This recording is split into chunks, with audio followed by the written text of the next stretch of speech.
والصلاة والسلام على أشرف الأنبياء والمرسلين سيدنا وشفينا ونبينا أبي القاسم محمد صلوات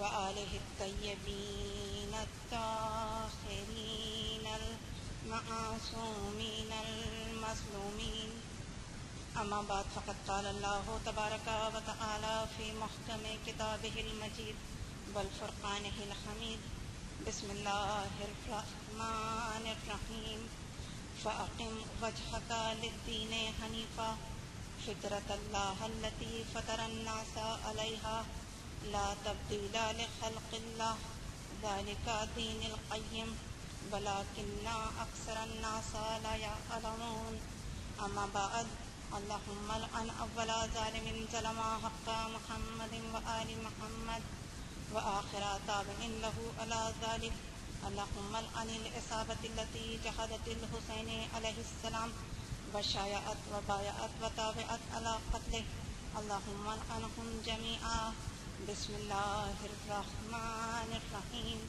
اللهم إنا نرغب إليك في دولة كريمة تعز بها الإسلام وأهله وتذل بها النفاق وأهله وتجعلنا فيها من الدعاة إلى طاعتك وقادات إلى سبيلك وترزقنا بها كرامة الدنيا والآخرة.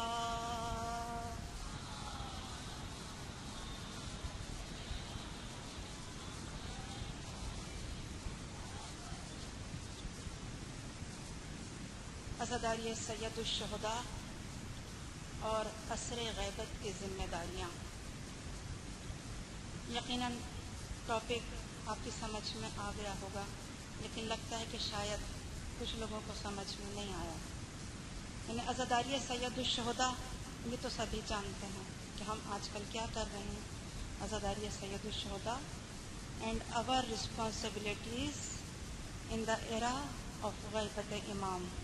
امام کی جو غیبت میں ہماری ذمہ داریاں ہیں کہ جب وہ ہمیں نظر نہیں آ رہے وہ ذمہ داریاں کیا ہیں ہماری.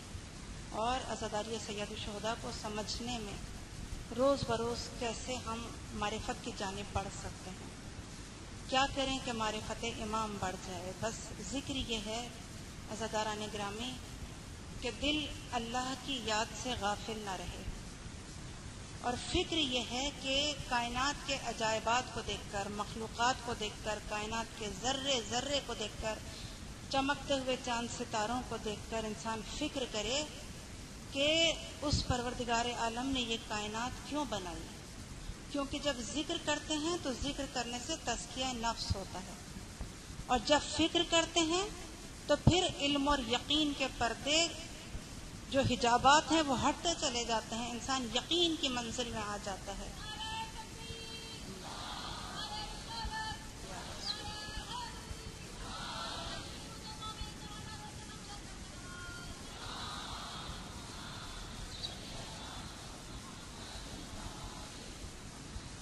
تو عزاداری سید الشہداء کیا ہے؟ ذکر بھی ہے اور فکر بھی ہے. جب ذکر کرتے ہیں تو دنیا کے اندر ویلیوز قائم ہو جاتی ہیں ذکر کرنے کے ذریعے کہ توحید کیا ہے، رسالت کیا ہے، نبوت کیا ہے، امامت کیا ہے، عدالت کیا ہے. جب ذکر کرتے ہیں تو یہ ویلیوز عزاداری سید الشہداء قائم کر دیتی ہے، اور جب فکر کرتے ہیں تو درجات جنت میں بلند ہوتے چلے جاتے ہیں. ذکر اور فکر کی یہ اہمیت ہے. لہٰذا جب ذکر کریں تو فکر بھی کریں.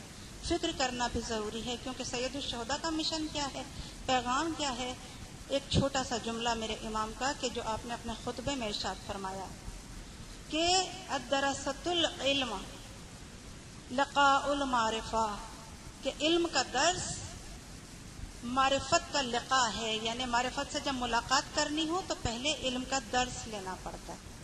اور علم کا درس کیا ہے؟ درس بہت معمولی سی بات لگتی ہے، جو مدرسوں میں دیا جاتا ہے درس، جو محافل میں دیا جاتا ہے، جو مجلسوں میں دیا جاتا ہے، اصطلاحی اعتبار سے اس کو ہم درس کہتے ہیں. یہ کیا ہے؟ مجلس بھی ایک درس ہے. اور درس کے معنی جو اصطلاحی، ایک معنی ہوتے ہیں اصطلاحی، ایک ہوتے ہیں لغوی، یعنی جو ڈکشنری میں موجود ہے ایک تو وہ معنی ہوتے ہیں. تو جو درس کے لغوی معنی ہے اس کے معنی جب ہم دیکھتے ہیں تو درس کے معنی ہے پیروں سے روند ڈالنا, کسی چیز کو پیروں سے روند ڈالنا, اس کو درس کہتے ہیں.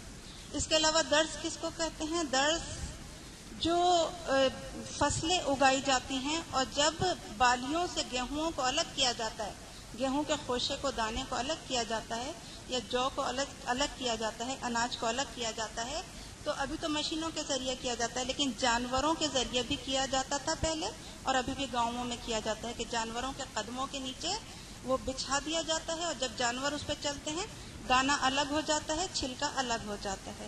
یعنی اس دانے کا الگ کر دینا پیروں سے روند کر, یہ ہے درس, یہ ہے لغوی اعتبار سے. تو یعنی درس کے معنی یہ ہیں کہ وہ چیز جو چھلکے سے جدا ہو کر روح جاں بن جائے, جاں کی انسان کے دل کے اندر اتر جائے, اس کے قلب کے اندر اتر جائے, اس کو کہا جاتا ہے درس. یعنی بظاہر تو ہم درس اس کو سمجھتے ہیں کہ سنا, اور کبھی سنا یا نہیں سنا برابر ہو گیا, جب محفل سے اٹھ کر گئے یاد بھی نہیں رہا, لیکن درس اس کو کہتے ہیں جو جسم و جاں کے اندر اتر جائے, جو جسم و جاں کے اندر اتر جائے, جو کیفیت قلب کے اندر اتر جائے, وہ ہے درس. تو امام نے کیا ارشاد فرمایا کہ درست العلم, جب علم کا درس دیا جاتا ہے یعنی وہ انسان کی جان کے اندر, روح کے اندر, قلب کے اندر اتر جاتا ہے علم کا درس, تو لقاء المعرفہ, یہ معرفت کا لقاء ہے, معرفت سے ملاقات ہے, معرفت سے قربت ہے. جب ہم معرفت کے قریب آتے ہیں, یہ ہے معرفت کی منزل. علم کا درس لیا, جسم و جاں کا غذا بنایا, اندر اس کو اتارا, دل کے اندر, روح کے اندر, تو پھر وہ معرفت کا لقاء بنا, معرفت سے ملاقات کا سبب بنا. اور جب صاحب نہج البلاغہ کے کلام کو دیکھتے ہیں, جب ہم امیر المومنین علی ابن ابی طالب علیہ السلام کے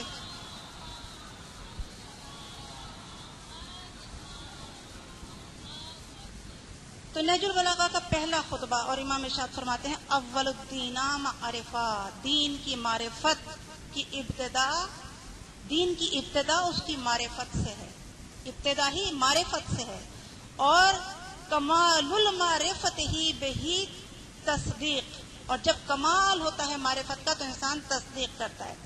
اور التصدیق بہی کمال تصدیق بہی توحید, جب تصدیق کا کمال ہوتا ہے تو توحید انسان حاصل کر سکتا ہے, توحید کو درک کر سکتا ہے, سمجھ سکتا ہے, اس کا فہم و ادراک اتنا بنتا ہے. یعنی کتنی منزلیں ہیں توحید تک پہنچنے کے لیے, معمولی بات نہیں ہے. اور پھر جب توحید کا بھی کمال ہوتا ہے تو اخلاص نیت اور عقیدہ, اس کا کمال اخلاص نیت اور عقیدہ ہے. اور ہم عقائد کے لیے کیسے کیسے لوگوں کے ذمے اپنے بچوں کو کر دیتے ہیں, غور فرمایا آپ نے. یعنی پہلی منزل معرفت کی کیا ہے کہ علم کا درس حاصل کرنا, اس درس کو جسم و جاں کا, قلب و جاں کی غذا بنا لینا, اندر اتار لینا. اس کے بعد دین کی معرفت کی پہلی منزل معرفت ہے, دین کی ابتدائی منزل معرفت ہے, اور معرفت کا کمال تصدیق ہے. جب تصدیق کر لی, تصدیق کے بعد جو منزل آتی ہے وہ توحید کی منزل ہے, اور توحید کو سمجھنے کے لیے اخلاص و عقیدہ شرط ہے. لہذا عقیدے کی پختگی انسان کے لیے بہت ضروری ہے, عقیدے پر کام کرنا بہت زیادہ ضروری ہے. عقائد فاسد نہ ہو جائیں, ہمارے بچوں کے عقائد, ہمارے عقائد, اس کے اندر کوئی نقص ایجاد نہ ہو جائے. لہذا یہ عزاداری سید الشہداء, اس میں وہ کردار ادا کر رہی ہے. تو اس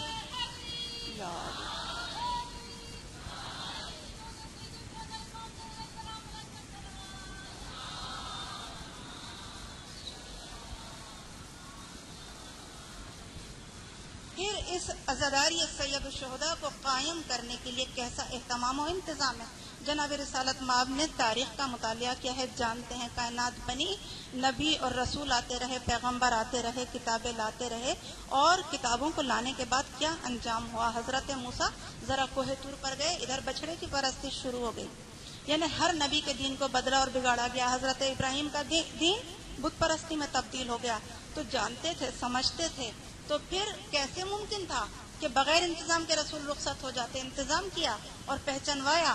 لیکن وہ آیت کہ جو آپ بہت زیادہ سنتے ہیں ممبروں سے, کبھی کبھی ایسا ہوتا ہے ذاکرین کو کہہ دیا جاتا ہے کہ یہ غدیر تو بہت بیان کی جاتی ہے, یہ مولا علی کے فضائل بے انتہا بیان کیے جاتے ہیں, لہٰذا اس رخ سے ہٹ کر بیان ہونا چاہیے.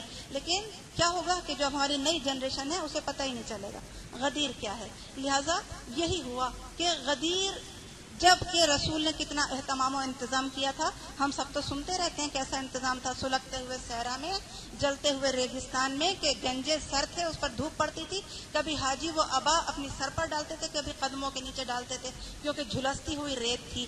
کیوں؟ ببول کے کانٹوں میں رسول نے یہ اہتمام کیا تھا کہ فراموش نہ کر دیں.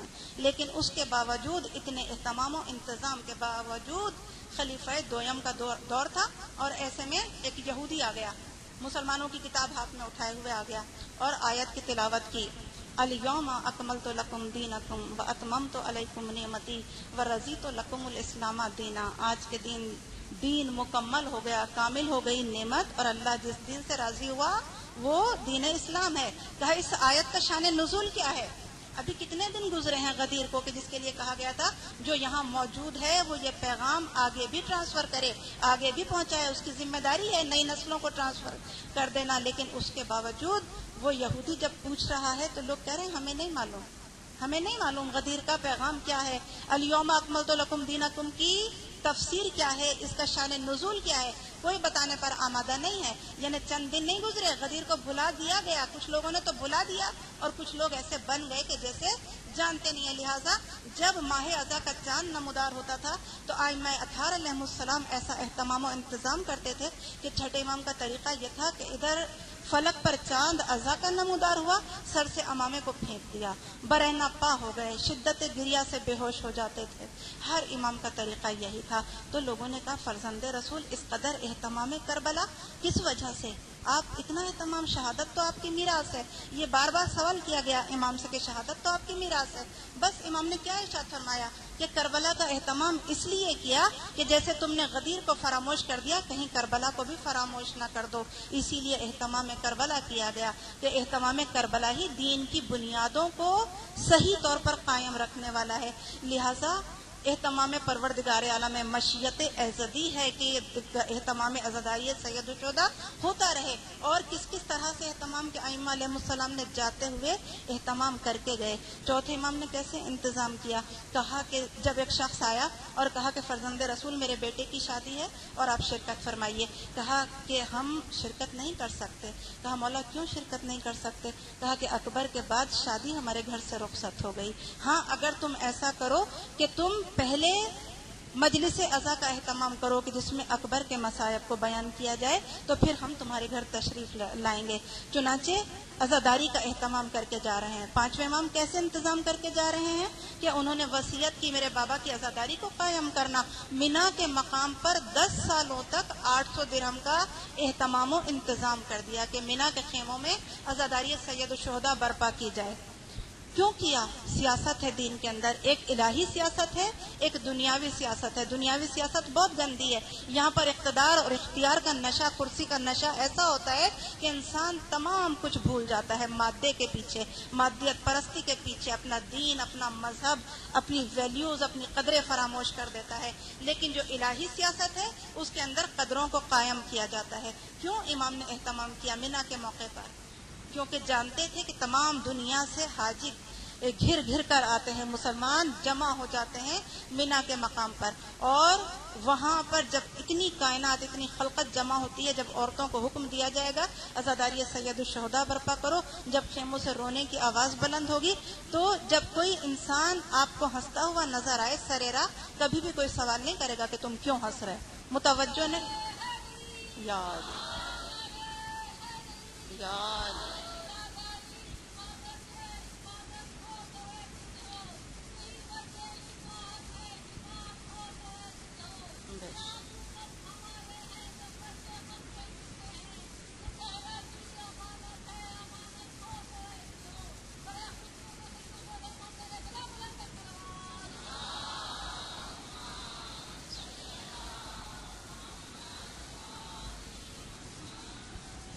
ہنستے ہوئے انسان کو دیکھ کر کبھی بھی کوئی سوال نہیں کرے گا کیوں خوش ہو, کیوں ہنس رہے ہو. لیکن اگر کوئی رو رہا ہو تو پھر ضرور سوال کرتے ہیں تمہیں کیا تکلیف ہے، کیوں پریشان ہو. لہٰذا جب مینا کے خیموں سے آوازیں بلند ہوئیں، خواتین کے رونے کی تمام کے تمام متوجہ ہو گئے. پتہ چل گیا کائنات کو کہ کربلا میں کیسا ظلم ڈھایا گیا، کیسی قیامت، کیسی مصیبت اور مصائب اہل بیت رسول پر ڈھائے گئے. نمایاں ہو گیا، 10 سال کے لیے امام نے انتظام کر دیا. تو یہ الہی سیاست تھی اور پروردگار عالم کی مشیت بھی ہے، جبکہ کائنات کی تاریخ شاہد ہے کہ آپ غور کریں، مطالعہ کریں تو پتہ چلتا ہے کہ سادات کو کیسے چن چن کر قتل کیا گیا، کیسے شہید کیا گیا، کیسی کیسی تاریخیں گزری ہیں. منصور دوانقی کے دور کو دیکھتے ہیں تو منصور دوانقی کا دور ہی وہ تھا کہ جب عبداللہ شاہ غازی اس مقام پر آئے تھے، وہی دور تھا، کیونکہ سادات کو چن چن کر ختم کیا جاتا تھا. آپ نے دیکھا کہ امام زادے کائنات میں جگہ جگہ بکھرے ہوئے ہیں. اس کی وجہ کیا ہے؟ تقیہ میں چلے جاتے تھے، چن چن کر قتل کیا جاتا تھا. حجاج بن یوسف کون تھا کہ جس کو جب تلک سادات کو قتل نہیں کر لیتا تھا وہ اپنا کھانا نہیں کھاتا تھا، ناشتہ نہیں کرتا تھا، کہتا تھا پہلے سادات کو ذبح کروں گا اس کے بعد پھر کھانا کھاؤں گا. یہ کیفیت تھی. تو منصور دوانقی کے دور میں یہ عالم تھا کہ عبداللہ شاہ غازی یہاں آئے تھے، امام حسن علیہ السلام کی اولاد میں ہیں اور بڑا مرتبہ ہے. ہمارا یہ شرف ہے، یہ سعادت ہے کہ یہ اتنا بڑا مزار اقدس متبرک مقام ہمارے پاس موجود ہے، لیکن ہم اپنی حاجتوں کے لیے کم رجوع کرتے ہیں. لیکن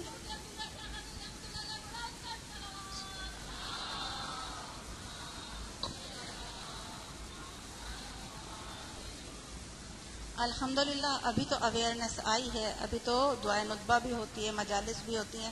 جب بی بی کے ایام آتے ہیں اس میں مجلس اعضاء کا انعقاد بھی کیا جاتا ہے اور بہت کچھ اہتمام و انتظام ہونے لگا.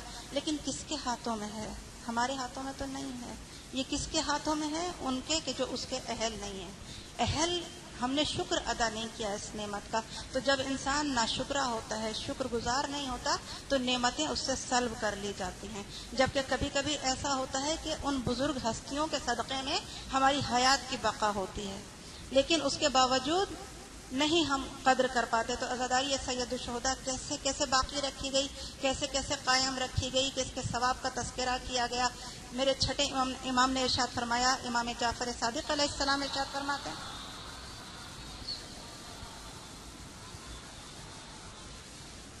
جس کی آنکھوں سے مچھر کے پر کے برابر بھی آنسو گرا، آنکھ گیلی بھی ہو گئی سید الشہداء میں، تو جنت اس پر واجب ہو جاتی ہے، کیونکہ اس کو معرفت امام ہو جاتی ہے، عشق امام ہو جاتا ہے، جنت اس پر واجب ہو. تو ایسی ایسی مصیبتیں، کیسی کیسی قیامتیں سادات پر گزرتی رہیں کہ چن چن کر سادات کو قتل کیا جاتا تھا. ایران میں ایسی عمارتیں موجود تھیں کہ جو سادات کے خون کے گارے سے عمارتوں کو تعمیر کیا جاتا تھا، اس کا ملبہ تیار کیا جاتا تھا اور اس سے عمارتیں بنائی جاتی تھیں. جگہ جگہ ایسا کیا گیا.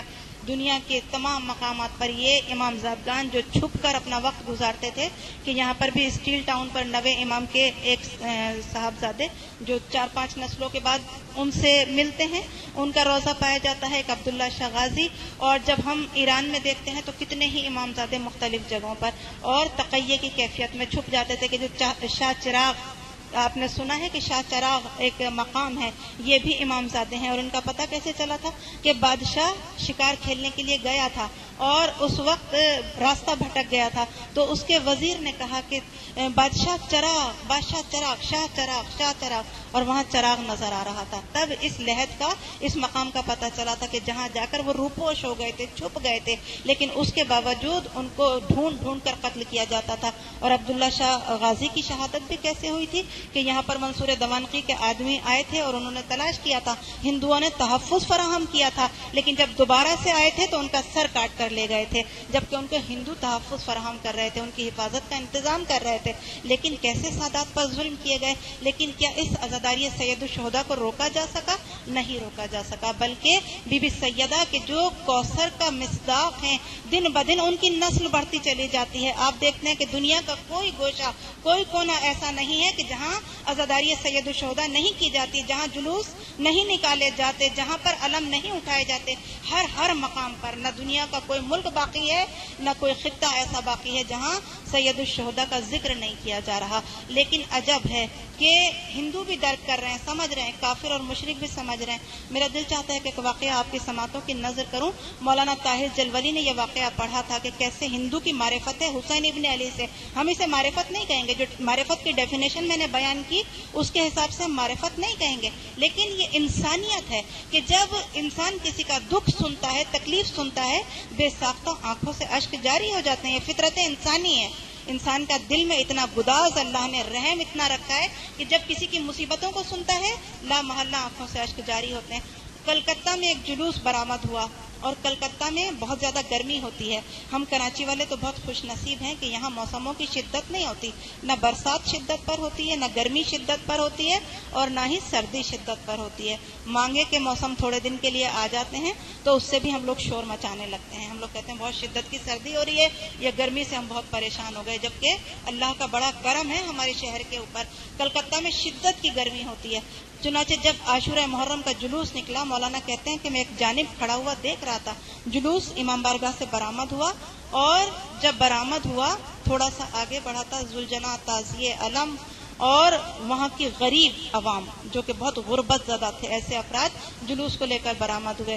فرماتے ہیں کہ میں نے یہ دیکھا کہ ایک عورت آگے بڑھی اور اس نے ایک پیتل کے برتن میں، کہ جو ہندو لوگ خاص طور سے پیتل کے برتن استعمال کرتے ہیں، اس کے اندر دودھ بھرا ہوا تھا. ایک بڑی سی پیتل کی مٹکی تھی، اس کے اندر دودھ بھرا ہوا تھا.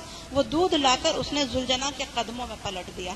تو مولانا کہتے ہیں کہ میں آگے بڑھ کر گیا اور کہا کہ اے خاتون، تو بہت غریب معلوم ہوتی ہے اور دودھ تو بہت بڑی نعمت ہے، اس نعمت کو تو نے زلجنا کے قدموں میں کیوں پلٹ دیا؟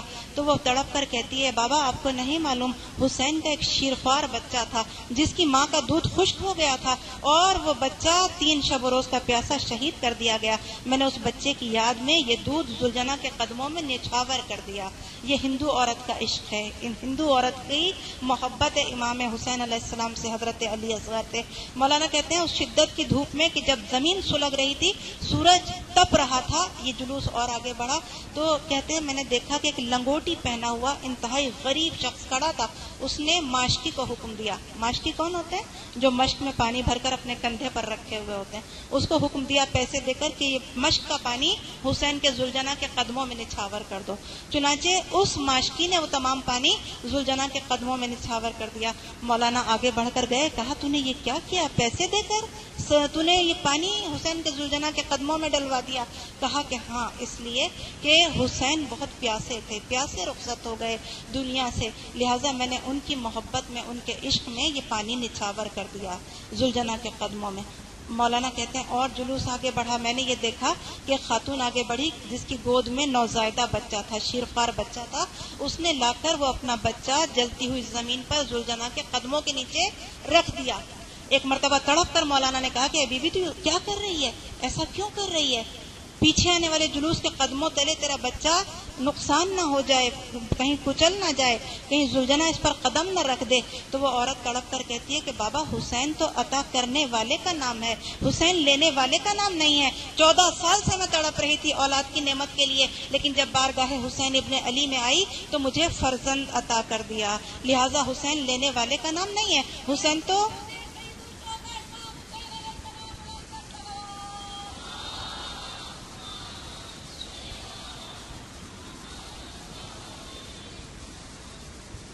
حسین دینے والے کا نام ہے، حسین عطا کرنے والے کا نام ہے.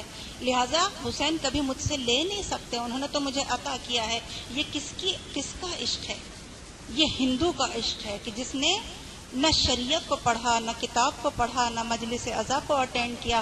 اور کتنے ہی مناظر میں نے خود اپنی آنکھوں سے دیکھے، کیونکہ میری پیدائش انڈیا کی ہے اور میں نے اپنا وقت انڈیا میں گزارا، اور اس کے بعد پھر میں 18 سال کے بعد یہاں آئی.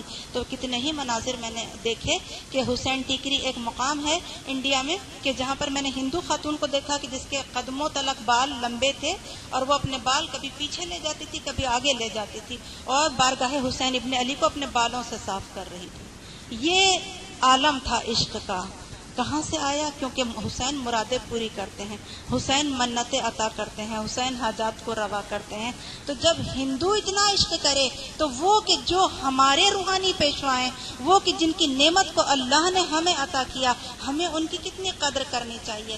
ہندو بھی عشق کر رہا ہے، کافر بھی عشق کر رہا ہے. کائنات میں عزاداری سید الشہداء کا اہتمام نظر آتا ہے. کوئی جگہ، کوئی مقام ایسا نہیں ہے. اور لوگ حسین کے نام پر، یعنی اتنا بڑا بادشاہ ہے حسین، حسین کے جتنے عزاخانے، جتنے گھر، جتنے رضاکار، جتنے نوکر، جتنے خدمت گزار، جتنے عاشق امام حسین علیہ السلام کے ہیں، کائنات میں کسی بادشاہ کے پاس اتنا سامان موجود نہیں ہے جو امام حسین علیہ السلام کے پاس موجود ہے۔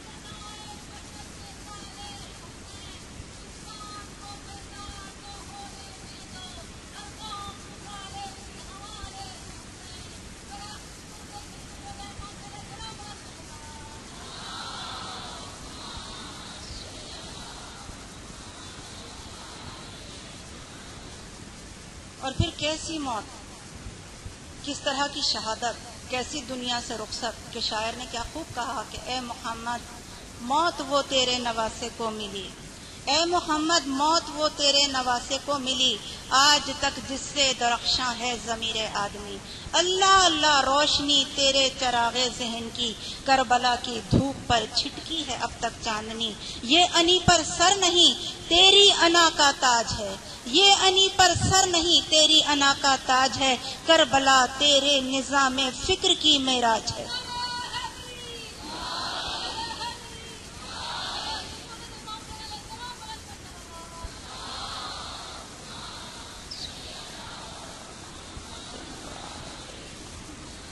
بہت ضروری ہے ہمارے لیے کربلا شناسی، حسین شناسی، اہداف عزاداری سید الشہداء، مقاصد کیا ہیں، اس عزاداری کو ہم کیوں برپا کر رہے ہیں، فرش عزا پر کیوں آ رہے ہیں، کیوں گریا کر رہے ہیں، اس گریا کے پیچھے حکمت کیا ہے، کیونکہ دل دکھ جاتا ہے انسان کا جب کسی کا دکھ سنتا ہے، صرف مومن نہیں کافر کا بھی دل دکھتا ہے۔ کافروں نے کتنا کتنا کلام لکھا ہے، کتنے ہی ہندو شعراء ہیں جو امام حسین علیہ السلام کی شان کو بیان کر رہے ہیں، لیکن جنہوں نے قدروں کو، ویلیوز کو سمجھ لیا، اب ان کی ذمہ داری کیا ہے، وہ ویلیوز کو قائم کریں۔ مومن کی ذمہ داری کیا ہے، وہ ویلیوز کو قائم کرے۔ اہل منبر کی ذمہ داری، بانیان مجلس کی ذمہ داری کہ اگر ہم نے ان قدروں کو قائم نہ کیا تو پھر کون قائم کرے گا؟ گریا تو ہندو بھی کر رہے ہیں، ان میں اور ہم میں کیا فرق ہے؟ فرق ہونا چاہیے کیونکہ ہم ویلیوز کے قائم کرنے والے ہیں۔ کیسی ویلیوز کہ جن کے لیے قرآن نے کہا وَلْتَكُنْ مِنْكُمْ أُمَّةٌ يَدْعُونَ إِلَى الْخَيْرِ وَيَأْمُرُونَ بِالْمَعْرُوفِ وَيَنْهَوْنَ عَنِ الْمُنكَرِ، تم میں سے گروہ ایسا ہونا چاہیے کہ جو عمل خیر کرے، خیر کے کاموں کو انجام دے، برائی کے کاموں سے روکے اور نیکی کے کاموں کی جانب لوگوں کو دعوت دے۔ یقیناً یہی لوگ فلاح پانے والے ہیں۔ تو وہ فلاح پانے والے افراد کون ہیں؟ یقیناً آپ ہیں، آپ کی ذات گرامی ہے جو فلاح پانے والے ہیں، کیونکہ مومن کے پاس وہ تمام سرمایہ، وہ تمام اثاثہ، وہ انبیاء کی میراث موجود ہے۔ قرآن موجود ہے، نہج البلاغہ موجود ہے، صحیفہ سجادیہ موجود ہے، ہماری وہ کتابیں کہ جو سرمایہ حیات ہیں وہ ہمارے پاس موجود ہیں۔ تمام کا تمام دین صحیح شکل میں ہمارے پاس موجود ہے۔ امر بالمعروف کے لیے یقیناً ہمیں وہ لہجے سیکھنے ہوں گے کہ کبھی کبھی میں کہتی ہوں کہ ابن انشا کی اردو کی آخری کتاب ایک کتاب ہے کہ جس میں غالباً میں نے کبھی تذکرہ کیا ہے یہاں پر، اس میں جب دین ہم سیکھنا شروع کرتے ہیں، جیسے میری ابتدائی کیفیت ہے، جب دین سیکھتے ہیں تو پھر انسان متشدد ہو جاتا ہے کہ جو چیز مجھے پتہ چل گئی اگر آپ کو پتہ نہیں ہے تو پھر بس آپ کا دین بیکار ہے کیونکہ مجھے پتہ چل گئی۔ جبکہ اسلام کا دامن رحمت اتنا کشادہ ہے کہ یہاں ہر گناہگار، ہر خطاکار، ہر سیاکار پناہ پاتا ہے، کیونکہ بچوں کو سمجھا دینا مشکل نہیں ہے۔ جیسا کہ آج کل یہ موبائل کا سسٹم ہے، سیل ہمارے پاس ہوتے ہیں، واٹس ایپ کا انتظام ہے، اس میں دیکھیں جو میسیجز ڈیلیٹ کر دیے جاتے ہیں، اندر ایک اور میموری ہوتی ہے، اس کے اندر تو پتہ ہوتا ہے کہ ہم نے جو خطائیں، جو گناہ کی تھی، پروردگار کیسے معاف کر دیتا ہے۔ کتنے چھوٹے چھوٹے پیکیجز دیے ہیں کہ شب جمعہ اگر دعائے کمیل پڑھ کر کہہ دیا اللہم اغفر لی الذنوب التی تحت الاسم، پروردگار میرے وہ سب گناہ بخش دے کہ جو عصمت کے پردوں کو چاک کرتے ہیں، تو وہ جو ظاہری طور پر جو لکھا گیا تھا، جو میسیجز لکھے گئے تھے، وہ تمام ڈیلیٹ ہو جاتے ہیں، لیکن اندر ابھی بھی ایک میموری باقی ہوتی ہے۔ بچے سمجھ سکتے ہیں نا، آج کل کے دور میں بہت آسان ہے سمجھانا، مشکل نہیں ہے، شاید ہمیں سمجھانا نہیں آیا، لیکن ابھی اندر کب باقی ہے؟ جب زبان سے کہا اللہم اغفر لی الذنوب التی تحتک الاسم، پروردگار میرے وہ سب گناہ بخش دے جو عصمت کے پردوں کو چاک کر دیتے ہیں۔ ابھی تو زبان سے ادا ہوا ہے، ظاہری طور پر ڈیلیٹ کر دیا گیا، لیکن جب تک قلب پاکیزہ نہیں ہوا، جب تک توبہ کے اس مرحلے سے دل کو نہیں گزارا، اندر کی کیفیتیں نہیں بدلی، قلب نور کا پیکر نہیں بنا، جب تک ساری کیفیتیں نہیں بدلیں گی، وہ تو اس کا رحمت، اس کی رحمت اور کرم ہے کہ وہ زبان سے کہنے سے بھی بخش دیتا ہے، لیکن ظاہری طور پر بخشتا ہے۔ اب یہ عصمت کے پردے کیا ہیں؟ عصمت کے پردے، ہر مومن کو 40 پردے عطا کیے گئے۔ جب ایک بچہ دنیا میں اتارا جاتا ہے، ہر بچہ دین فطرت پر ہے، چاہے ہندو کے گھر میں پیدا ہو، کافر کے گھر میں پیدا ہو، مشرک کے گھر میں پیدا ہو، حدیث رسول ہے کہ جو بھی کائنات کے اندر بچہ پیدا ہوتا ہے دین فطرت پر ہے، دین اسلام پر ہے۔ یہ تو اس کے والدین ہیں کہ جو اسے ہندو بناتے ہیں، یہودی بناتے ہیں، نصارہ و عیسائی بناتے ہیں، لیکن جب گناہگار ہوتا چلا، ایک عقل کا وقت آیا، شعور کا وقت آیا، اپنے رب کو پہچاننا شروع کیا، اور جب دین مبین، دین حق کو اگر پا لیا اور یہ الفاظ ادا کر دیے، تو وہ عصمت کے پردے چاک کیسے ہوتے ہیں اور عطا کیسے ہوتے ہیں جو ملے تھے؟ 40 پردے ختم ایسے ہوتے ہیں جب مومن نے گناہ نے رحمت کے فرشتے دیکھتے ہیں، مومن تو برہنا ہو گیا، کہتے ہیں پروردگار کیسے جائیں اس کے پاس، اس نے تمام پردے عصمت ختم کر دیے، کوئی حجاب باقی نہیں ہے۔ اب اگر مومن کو توفیق ہو گئی، شب جمعہ کہہ دیا پروردگار اللہم اغفر لی الذنوب التی تحتک الاسم، میرے وہ سب گناہ بخش دے جو حجابات کو ختم کر دیتے ہیں، حجابات واپس ملنے شروع ہو جاتے ہیں۔ اگر قلب نور ہو گیا، اگر دل سے توبہ کر لی، جو توبہ کی شرائط ہے ان کو ادا کرتے ہوئے تمام اپنی ذات سے متعلق حقوق ادا کیے، بندگان خدا سے متعلق، اللہ سے متعلق حقوق کو ادا کیا، تو پھر وہ عصمت کے پردے واپس ملنا شروع ہو جاتے ہیں، انسان پھر گناہوں سے پاک و پاکیزہ ہو جاتا ہے۔ لیکن خدا کرے یہ پیکیجز ہماری سمجھ میں آ جائیں کہ پروردگار عالم کتنے چھوٹے چھوٹے اعمال کے ذریعے کتنے بڑے بڑے گناہوں کو بخش دینا چاہتا ہے، خدا کرے کہ سمجھ میں آ جائیں۔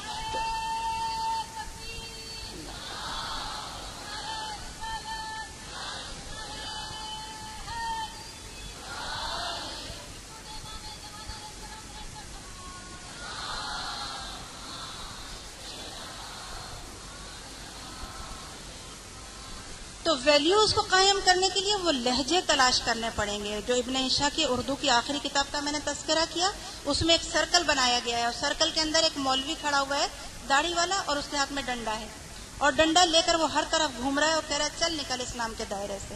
تو جو علم کی پہلی منزل ہے اس میں اتنی سختی اور تشدد آ جاتا ہے کہ انسان متشدد ہو جاتا ہے، کہتا ہے اسلام کو بس میں نے ہی سمجھا ہے اور باقی سارے لوگ، کسی کو کافر قرار دے دیا، کسی کو مشرک، اور تمام کو اسلام سے خارج کر دیا۔ یہ علم کی پہلی منزل بہت زیادہ خطرناک ہے کہ ہر کسی کو اسلام کے دائرے سے خارج کر دیا، جبکہ جو علم کی آخری منزل ہے پروردگار ہمیں عطا فرمائے، خدا کرے اس علم کی اس منزل کو سمجھیں کہ دامن رحمت اسلام میں ہر کسی کو بلا کر اور بیٹھا کر مجلس اعظم میں، کیونکہ مسجد وہ مقام ہے کہ جہاں پر صرف اور صرف مسلمان جاتا ہے، مسجد میں صرف مسلمان جاتا ہے، لیکن مجلس کیا ہے؟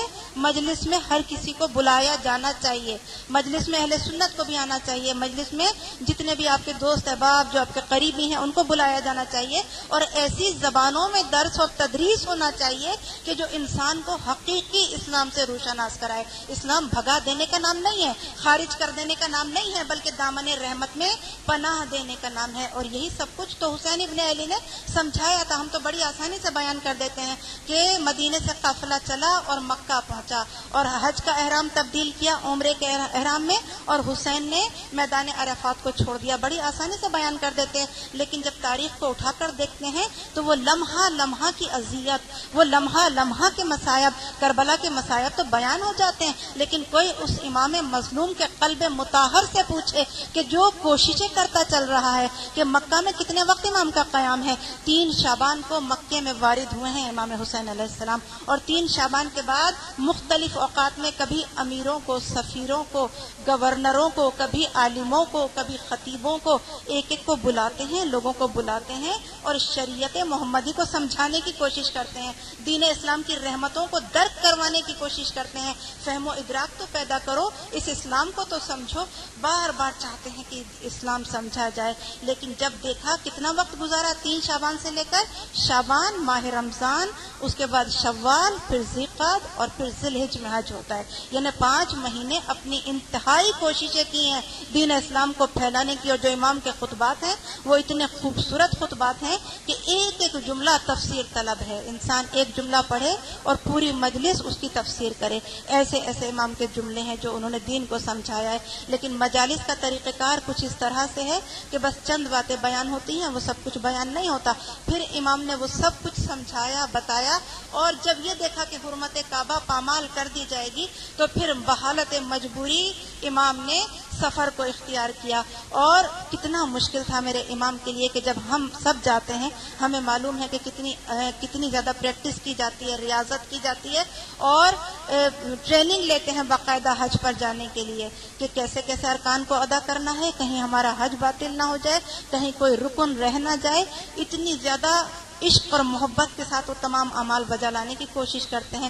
لیکن جو وارث حج ہے، وارث پروردگار عالم ہے، وارث رسول ہے، اس کے قلب کی کیفیت کیا ہوگی، اس کے لیے کتنا مشکل ہوگا، اس کا درک کرنا بھی آسان نہیں ہے. کیفیت قلب امام کو سمجھیے، کتنے درد سے رخصت ہوئے ہوں گے. لیکن جب رخصت ہو رہے تھے تو اس وقت جب قافلہ چلا ہے اثناء راہ میں امام نے یہ دیکھا، ایک مرتبہ اپنے مقام سے کھڑے ہو گئے امام. جناب زینب نے دیکھا کہ کسی کے سلام کا جواب دے رہے ہیں. امام حسین علیہ السلام نے جواب سلام دیا. کہا بھیا کس نے اس عالم غربت میں سلام کیا جب افراتفری کے عالم میں ہم رخصت ہو رہے ہیں؟ تو امام نے کہا کہ زینب مسلم کی بچی کو میرے پاس لے کر آؤ. جناب مسلم کی بچی کو لایا گیا. بی بی زینب سے امام کہتے ہیں کہ وہ گوشوارے کے جو آپ کے پاس رکھوائے تھے میں نے سکینہ کے لیے اور رقیہ کے لیے بنت مسلم کے لیے وہ لے کر آئیے. چنانچہ جناب زینب سے وہ گوشوارے منگائے. ایک مرتبہ مسلم کی بچی کو اپنی آغوش میں زانو پر بٹھایا، دست شفقت سر پر پھیرنا شروع کیا اور وہ گوشوارے بچی کے کانوں میں پہنا دیے. بچی تڑپ کر کہتی ہے چچا آج آپ کا سلوک مجھے ایسا لگ رہا ہے جیسے یتیموں کے ساتھ سلوک کیا جاتا ہے. اللہ اکبر. یتیم جانتے ہیں، اہل بیت اطہار علیہ السلام کے گھرانے والے جانتے ہیں یتیموں کے ساتھ سلوک کیسے کیا جاتا ہے. ہائے مجھے وہ بچی یاد آ گئی کہ جو جب یتیم ہوئی کہ اسے تماچے مارے گئے، گوشوارے چھینے گئے، کرتے میں آگ لگا دی گئی. سکینہ کی نگاہوں میں تو وہی منظر تھا کہ جب شہادت مسلم کی خبر بابا کو ملی تھی کیسے دست شفقت رکھا تھا. ہاں وہ مسلم آنے والے سے سوال کیا کیا حالات ہیں کوفے کے. وہ کوفہ کی جس میں 18,000 افراد نے جناب مسلم کی بیعت کی تھی، اس کوفے کے حالات یکسر تبدیل ہو گئے. جناب مسلم کی شہادت ہو گئی اور 2 فرزند کہ جو جناب مسلم اپنے ساتھ لے کر آئے تھے وہ اس ہنگامے میں، اس قیامت اور مصائب کے عالم میں رخصت ہو گئے، چھوٹ گئے، اپنے باپ سے جدا ہو گئے. ان بچوں کا تذکرہ کرنا ہے کیونکہ آج مرثیہ پڑھا گیا. ان بچوں کے حال کا مرثیہ، پسران مسلم، اولاد مسلم، اولاد عقیل، کتنا قربانیاں دی ہیں اولاد عقیل نے. جناب مسلم کی لاش کو تو دارالامارہ سے نیچے گرا کر گھسیٹا گیا اور امام نے ان کے سلام کا جواب دیا تھا. یہ جو مجلس کے اختتام میں ہم زیارت پڑھتے ہیں کس کی سنت ہے؟ جناب مسلم کی سنت ہے. جو انگلی اٹھا کر جناب مسلم نے کہا تھا السلام علیکہ یا ابا عبداللہ، جواب سلام دیا تھا امام نے مسلم کو. بچے جدا ہوئے اور اس شہر پرہول سے نکلے. ننھے ننھے بچے ڈھونڈتے جا رہے ہیں، راستہ نہیں ملتا. شب کی تاریکی میں بڑھتے چلے، بھٹک گئے، ایک درخت پر چڑھ کر بیٹھ گئے. شب تاریکی شب میں گزاری. صبح کا وقت جب نمودار ہوا ایک مومنہ پانی بھرنے کے لیے چشمے پر آئی. جب پانی بھرنے لگی تو اس نے دیکھا کہ 2 چھوٹے چھوٹے بچے ہیں کہ جو درخت کے اوپر بیٹھے ہوئے ہیں. ان بچوں سے مخاطب ہوئی، اے بچوں تم اس طرح سے کیوں چھپے ہوئے ہو؟ شہر پرہول ہے، زمانہ پرہول ہے، نیچے اتر آؤ. بچوں نے اپنا تعارف کرایا. بس وہ مومنہ محب اہل بیت تھی تو کہتی ہے کہ میرے گھر چلو شہزادوں، میری جان تم پر قربان. تو بچوں کو لے کر اپنے گھر جاتی ہے. شہزادوں کے آرام آرام کا اہتمام و انتظام کرتی ہے، ان کے لیے کھانے کا انتظام کرتی ہے، اور شہزادوں کو ایک حجرے میں چھپا دیتی ہے، کیونکہ اس کا بیٹا انتہائی دشمن اہل بیت، بغض اہل بیت دل میں رکھنے والا ہے۔ چھوٹے چھوٹے بچے اس مومنہ کے گھر میں لپٹ کر سو گئے، اور جب سو گئے شب کی تاریکی میں ایک بچے نے عالم خواب میں دیکھا کہ نانا تشریف لائے ہیں، جد تشریف لائے ہیں، چیخ مار کر بیدار ہوا، بھائی بھی بیدار ہو گیا اور کہنے لگا ابھی ابھی میں نے جد بزرگوار کو عالم خواب میں دیکھا، انہوں نے کہا کہ تم ہم سے جلد ملو گے، گھبراؤ نہیں۔ دونوں بچے لپٹ کر رونے لگے۔ بس شب کی تاریکی میں جب آواز بلند ہوئی، گریا کی آواز، ایسے میں اس مومنہ کا شوہر کے جو انتہائی دشمن اہل بیت تھا وہ بیدار ہو گیا، کہا کہ یہ رونے کی آواز کہاں سے آ رہی ہے؟ سارا دن میں بچوں کو تلاش کرتا رہا، حاکم کے حکم سے اگر مسلم کے فرزند مجھے مل جائیں تو مجھے بہت بڑا انعام و اکرام ملے گا اور مجھے بہت زیادہ دولت ملے گی۔ مومنہ کہتی ہے تجھے کہیں اور سے آواز آ رہی ہوگی، لیکن وہ شخص اٹھتا ہے اور حجرے کے اندر جاتا ہے، دیکھتا ہے دو چاند سے بچے ہیں کہ جو چھپے ہوئے ہیں ایک دوسرے سے لپٹ کر رو رہے ہیں، بالوں سے گھسیٹتا ہوا حارث ملعون ان بچوں کو صحن خانہ میں لے کر آیا اور اس مومنہ سے کہتا ہے کہ اچھا تو نے ان کو چھپا رکھا تھا۔ وہ مومنہ آگے بڑھی، بچوں کا دفاع کرنے لگی، لیکن حارث کی تلوار سے زخمی ہوئی اور پروردگار عالم کی بارگاہ میں لبیک کہتی ہوئی شہادت کے مرتبے پر فائز ہو گئی۔ بچوں کو گھسیٹتا ہوا حارث ملعون دریا کے کنارے لے گیا اور بچوں سے سوال کیا اگر تمہاری کچھ خواہش ہے آخری خواہش کو بیان کرو۔ بچے کہتے ہیں ہمیں 2 رکعت نماز پڑھنے کا حکم دے دے، اجازت دے دے تاکہ ہم اپنے رب کی بارگاہ میں سجدہ شکر ادا کریں۔ اے حارث اگر تو دولت چاہتا ہے ہمیں بازار میں لے جا کر فروخت کر دے، تجھے بہت ساری دولت مل جائے گی۔ لیکن حارث کہتا ہے نہیں، میں تمہارے سر لے کر حاکم کے پاس جاؤں گا تاکہ جب وہ تمہارے سروں کو دیکھے تو مجھے بہت زیادہ دولت سے نوازے۔ چنانچہ بچوں نے، ننھے بچے ہیں، نماز کو ادا کیا۔ اللہ اکبر، یہ اہل بیت اطہار کا گھرانہ ہے۔ وقت شہادت بھی، وقت مرگ بھی موت کا خوف ان پر طاری نہیں ہوتا، بلکہ عشق الہی سے سرشار بارگاہ الہی میں سجدہ ریز ہوئے۔ اور نماز پڑھنے کے بعد ایک بچہ کہتا ہے پہلے مجھے قتل کرو، دوسرا کہتا ہے پہلے میرا سر تن سے جدا کرو، لیکن حارث دیکھ رہا ہے کہ کس کا سر جدا کرے۔ بڑے بھائی کے سامنے چھوٹے بھائی کے سر کو قلم کیا، ہائے بڑا بھائی تڑپنے لگا، دونوں بچوں کے سر کو جدا کیا اور جسموں کو دریا میں بہا دیا۔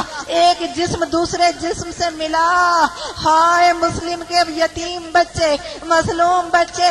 اب جب سروں کو لے کر حارث دربار میں پہنچا اور لے جا کر دربار میں پیش کیا حاکم کے سامنے، تڑپ کر حاکم کہتا ہے اے حارث تجھے خوف خدا نہ آیا؟ یہ بچے کس قدر مظلوم ہیں، کیسے چاند سے چہرے ہیں، 14ویں کے چاند کی مانند ان کے چہرے دمک رہے ہیں، کیا ایک لمحے کو بھی تیرا دل نہیں کانپا ان کو قتل کرتے ہوئے، ان کی گردنوں کو جدا کرتے ہوئے؟